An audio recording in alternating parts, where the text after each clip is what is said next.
Okay, this is chapter 26 of Good Girl, Bad Blood. 26. Connor was already there when they pulled up, his eyes alive and glowing in the high beam of Pip's headlights. They were on Old Farm Road, right before the turn onto Sycamore. Ravi handed Pip the backpack, his hand lingering over hers, and then they climbed out of the car. "Hey," Pip whispered to Connor. The midnight wind danced through her hair, throwing it across her face. "Did you get out okay?" "Yeah," he said. "Don't think my mom was asleep. I could hear her sniffling, but she didn't hear me." "Where's Kara?" Pip asked, eyeing her friend's car parked 30 feet up the road. "She's just inside the car, on the phone to her sister," Connor said. Naomi must have noticed she'd snuck out. I don't think Kara was trying to be that quiet on her way out because, in her words, both my grandparents are practically deaf. "Ah, I see." Ravi came to stand beside Pip, a shield between her and the biting wind.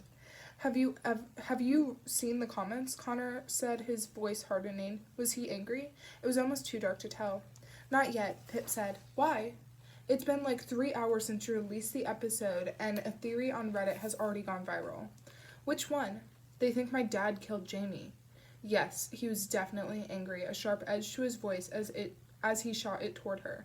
"They're saying he took the knife from our house and followed Jamie down Weevil Road, killed him, cleaned and dumped the knife and hid his body temporarily. That he was still out when I got home around midnight because I didn't actually see my dad when I got in. And then he was absent last weekend because he was out disposing of Jamie's body. Motive: my dad hates Jamie because he's such a fucking disappointment." "I told you not to read the comments," Pip said calmly. "It's hard not to when people are accusing my dad of being a fucking murderer. He didn't do anything to Jamie. He wouldn't." "I never said he did."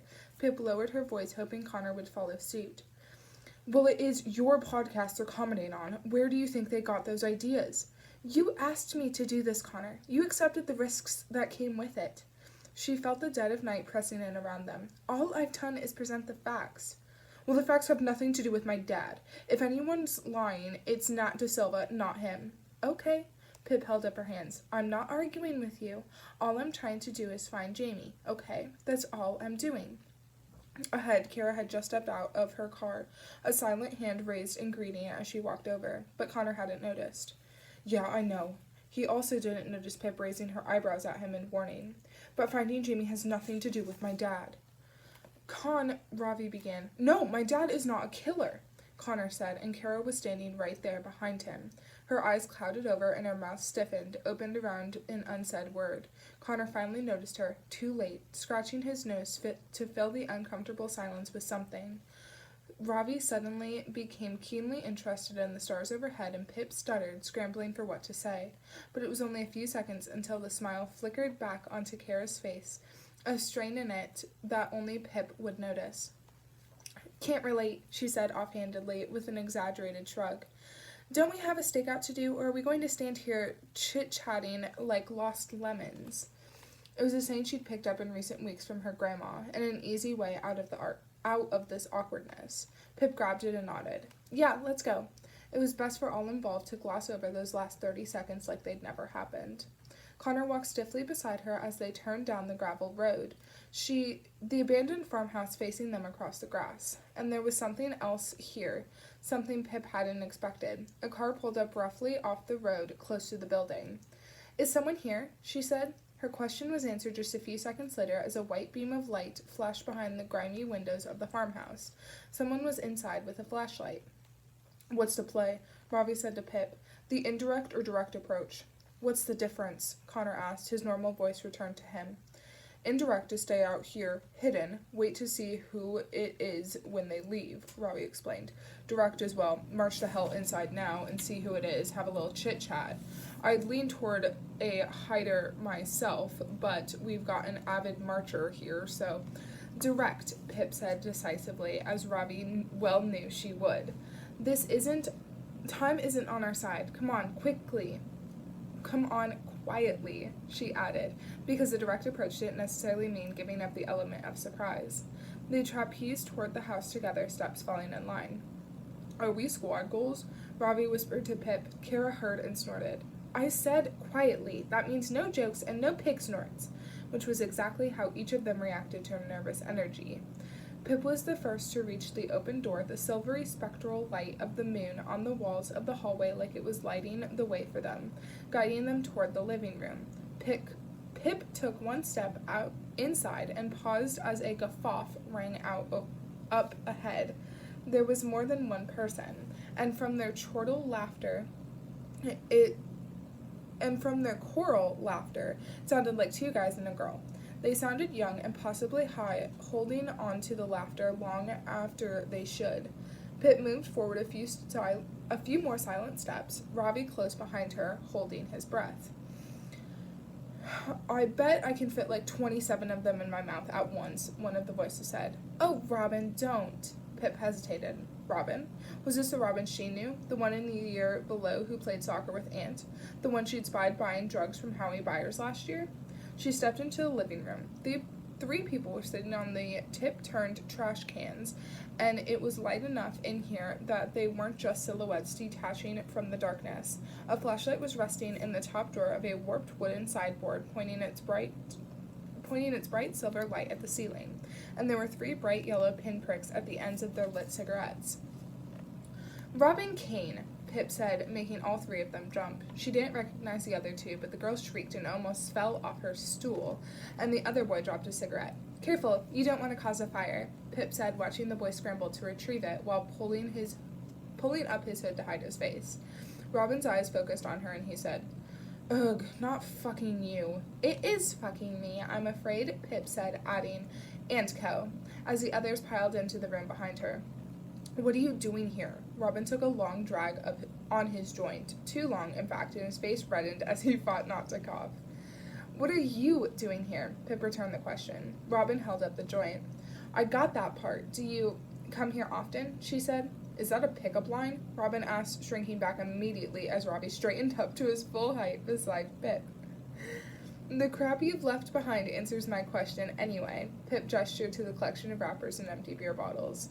You know you're leaving traces of yourselves all over a potential crime scene, right? Andy Bell wasn't killed here, he said, returning his attention to his joint. His friends were deadly quiet, trying to look anywhere but at them. That's not what I'm talking about. Pip shifted her stance. Jamie Reynolds has been missing for 5 days. He came here right before he disappeared. You guys know anything about that? No, Robin said, quickly followed by the others. Were you here on Friday night? No. Robin glanced down at the time on his phone. Listen, you've really gotta go. Someone's turning up soon, and you can't be here when he does. Who's that, then? Obviously not going to tell you that, Robin scoffed. What if I refuse to leave until you do? Pip said, kicking an empty Pringles can so it skittered among the trio. You especially don't want to be here, Robin said. He probably hates you more than most people because you basically put Howie Bowers in prison. The dots connected in Pip's head. Ah, she said, drawing out the sound. So this is a drug thing. Are you dealing now, then? She said, noticing the large, black, overstuffed bag leaning against Robin's leg. No, I don't deal. He wrinkled his nose. Well, that looks like a lot more than personal use in there. Pip pointed at the bag, which Robin was now trying to hide from her, tucking it behind his legs. I don't deal, okay? I just pick it up from some guys in the city and bring it here. So you're like a mule, Robbie offered. They give me weed for free. Robin's voice rose defensively. Wow, you're quite the businessman, Pip said. So someone's groomed you to carry drugs across state lines. No, fuck off. I'm not groomed. He looked down at his phone again, the panic reaching his eyes, swirling in the dark of his pupils. Please, he'll be here any minute. He's already pissed this week because someone skipped out on him. $900 he'll never get back or something. You have to go. As soon as the last word left Robin's mouth, they all heard it. The sound of wheels crackling on gravel, the low hum of a car pulling in and cutting out, the tick of its cool engine puncturing the night. Someone's here, Connor said needlessly. Ah, shit, Robin said, stubbing out his joint on the trash can beneath him. But Pip was already turning, passing between Connor and Kara down the hall to the gaping front doorway. She stood there at the threshold, one foot curled over the ledge and into the night. She squinted, trying to sculpt the darkness into recognizable shapes. A car had pulled up in front of Robin's, a lighter color car, and then Pip couldn't see anything at all, blinded by the fierce white of the car's high beams. She covered her eyes with her hands as the engine revved, and then the car sped off down Sycamore Road, disappearing in a cloud of dust and scattering pebbles. Guys, Pip called to the others. My car, now, run! She was already moving, flying across the grass and into the swirling dust of the road. Ravi overtook her on the corner. Keys, he shouted, and Pip dug them out of her jacket pocket, throwing them into Ravi's hand. He unlocked the car and hurled himself into the passenger seat. When Pip slammed into the driver's side, climbing in, Ravi already had the keys in the ignition waiting for her. She turned them and flicked on the headlights, lighting up Kara and Connor as they sprinted over. They flung themselves inside and Pip pulled away, accelerating before Kara had even shut the door behind her. What did you see? Ravi asked as Pip rounded the corner, chasing after the car. Nothing. She pressed down on the gas pedal, hearing gravel kick up, dinging off the sides of her car. But he must have spotted me in the doorway, and now he's running. Why would he run? Connor asked, his hands gripping Ravi's headrest. Don't know. Pip sped up as the road dropped down a hill. But running is something that guilty people do. Are those his taillights? She squinted into the distance. Yeah, Ravi said. God, he's going fast. You need to speed up. I'm already doing 45, Pip said, biting her lip and pushing her foot down a little harder. Left. He turned left there, Ravi pointed. Pip swung around the corner onto another narrow country lane. Go, go, go, said Connor, and Pip was gaining on him, the white body of the car now visible against the dark hedgerows at the side of the road. Need to get close enough to read his license plate, Pip said. He's speeding up again, Kara said, face wedged between Pip's and Ravi's seat. Pip accelerated, the speedometer needling over 50 and up, closing the gap between the cars. Right, Ravi said. He went right. The turn was sharp. Pip took her foot off the pedal and pushed at the steering wheel. They flew around the corner, but something was wrong. Pip felt the steering wheel escape from her, slipping through her hands. They were skidding. She tried to turn into it to correct it, but the car was going too fast, and it went. Someone was yelling, but she couldn't tell who over the screaming of the wheels. They slid left and right before spinning in a full circle. They were all yelling as the car skidded to a stop, coming to rest facing the wrong way, its hood half embedded in the brambles that bordered the road. Fuck, Pip said, hitting her fist against the steering wheel, the car horn blaring for a split second. Is everyone okay? Yeah, Connor said, his breath heavy and his face flushed. Ravi looked over his shoulder, exchanging a look with a shaken Kara before passing it on to Pip. And Pip knew what was in their eyes. The secret the three of them knew that Connor never could. That Kara's sister and Max Hastings had been involved in a car accident when they were this age, Max convincing his friends to leave a severely injured man on the road. And that had really been the start of it all. How Ravi's brother was eventually murdered. And they'd just come recklessly close to something like that. That was stupid, Pip said, that thing in her gut stretching out to take more of her with it. It was guilt, wasn't it? Or shame. She wasn't supposed to be like this time, losing herself again. I'm sorry. It's my fault. Ravi tucked his fingers around hers. I told you to go faster. I'm sorry. Did anyone see the license plate? Connor asked. All I saw was the first letter, and it was either an N or an H. Didn't see, Kara said, but it was a sports car, a white sports car. A BMW. Ravi added, and Pip tensed right down to her fingers gripping his hand. He turned to her. What? I know someone with a car like that, she said quietly. Well, yeah, so do I, he replied. More than one someone, probably. Yeah, Pip exhaled. But the one I know is Nat De Silva's boyfriend.